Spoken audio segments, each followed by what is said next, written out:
Tonight, a dramatic escalation of President Trump's illegal immigration crackdown. The first of 1,500 extra troops touching down in El Paso, Texas to support border security. And for the first time, migrants being deported not on chartered flights like before, but on military aircraft. 2 flights landing this morning in Guatemala. We're getting the bad, hard criminals out. These are murderers. These are people that have been as bad as you get.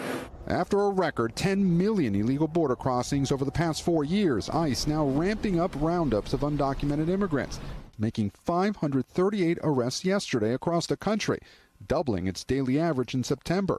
Cities including San Francisco, Salt Lake City, and Atlanta.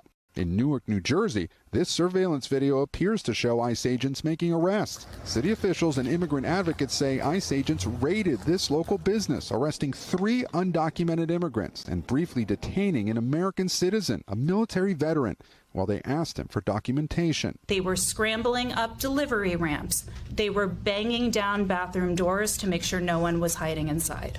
ICE doesn't call them raids, but targeted enforcement operations, adding agents sometimes encounter U.S. citizens while conducting field work and may request identification. Do you plan to use city resources to impede ICE? We're not going to participate in what we think is unlawful. Newark's Democratic Mayor Ras Baraka telling us late today there were 2 more operations in his city where more than a third of the population was born outside the U.S. Donald Trump won this election. What would you say to Trump supporters who are watching this and saying, that's what we voted for? They're wrong.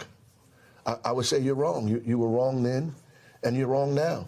Meanwhile, according to this internal memo obtained by NBC News, the Trump administration is reversing another Biden border policy, allowing ICE officials to quickly deport migrants who were legally allowed into the country temporarily under the Biden administration. Back in El Paso, Daniel de la Cruz lives just blocks from the border and praises President Trump for keeping his campaign promise on deportations. America needs to take care of the American people. I'm glad that Trump is in office implementing the law. Meantime, Gabe, you have some new reporting about Mexico's role in all of this. Yes, Lester, 2 U.S. defense officials tell NBC News that Mexico denied access to a U.S. military deportation plane on Thursday. As we mentioned, 2 planes landed in Guatemala today.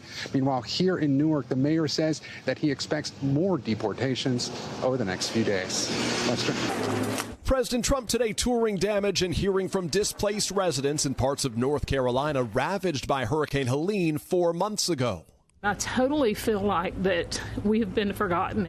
The president, alongside the First Lady, again complaining that FEMA's response has been too slow. Unfortunately, our government failed you, but it wasn't the Trump government. It was a government run by Biden. And floating a potentially dramatic move, eliminating FEMA entirely. I think, frankly, FEMA's not good. FEMA's turned out to be a disaster. I think we're going to recommend that FEMA go away. Instead, proposing the White House send disaster relief directly to states and give governors more control. But a president does not have the power to shut down FEMA and would need Congress to give him the authority to remake or get rid of any agency. FEMA's defenders argue the federal government supports states and has a breadth of expertise and resources to respond that most states do not have. A top Democrat tonight panning the proposal. I mean, if there's one reason we're one nation under God, it's to deal with disasters. So no, we shouldn't get rid of it. Meanwhile, the president just landing in L.A. to visit the wildfire zone there, greeted by Governor Gavin Newsom on the tarmac, after repeatedly attacking California's Democratic leaders over the state's response to the disaster, and hours after detailing a pair of demands before he will offer more federal aid to the state. I want to see 2 things in Los Angeles: voter ID, so that the people have a chance to vote, and I want to see the water be released and come down into Los Angeles and throughout the state. Newsom's office says other states don't require voter ID, and California pumps as much water now as it could under Trump's first-term policies, writing conditioning aid for American citizens is wrong.